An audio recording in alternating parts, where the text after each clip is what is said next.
وجودنا كبشر هو بالفن، فان احنا منحازين للسينما ده شيء كبير، فانا مبسوط ان ده حاصل. موضوع لجنة التحكيم هي فرصة حلوة ان الواحد يشوف افلام كتير، وفي نفس الوقت برضه ينحاز لافلام بتمشي مع قناعاتي، ولا ان لازم الفيلم يبقى بصدق، معمول بصدق. يعني لو فيلم صادق ومعمول بجدية، جدية مش ان الفيلم يبقى نوعه انه هو فيلم جاد، جدية هي اني محترم شخصياته. يعني ممكن افلام بسيطة قوي او افلام هزلية مخرجينها بيعملوها كانوا واخدينها بجدية وصدق، فده بيخلي الافلام تعيش. لما بنفتكر فيلم قديم ما بنفتكرش اي حاجة غير انه اثر فينا، وده بيكون بسبب كده.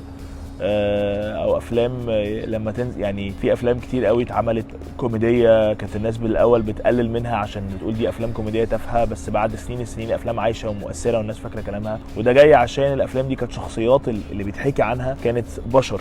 فيلم الناظر مثلا احنا فاكرين صلاح عشان هو انسان كان نفسنا ينجح، ياخد مدرسه ويكمل مسيره عيلته ويكسب قصه الحب بتاعته، وكنا بنتعاطف معاه، وفي نفس الوقت ما بنضحكش عليه كسخريه منه، كنا بنضحك من هزليه الحياه اللي كان فيها. وده اللي بتكلم فيه، طول ما الفيلم معمول بصدق وجديه هو هينجح.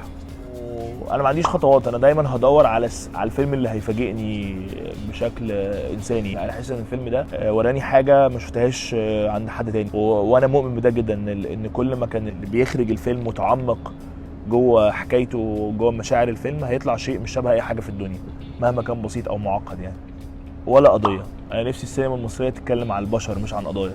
يعني انا مش مقتنع خالص انه في حاجه اسمها قضيه في الفن. القضيه دي ممكن تتقال في اي وسيط اخر، بس ارجع تاني اقول لما بتفتكري اغنيه ولا فيلم ولا روايه ما بتفتكريهاش عشان قضيه، بتفتكريها عشان احساس. احنا لما بنتاثر في فيلم وبنتاثر عشان الانسان ده في موقف خوف او في موقف انتصار او في موقف ضعف. ما تخافش، كنت بخاف قوي وانا صغير، يعني كنت بخاف قوي قوي.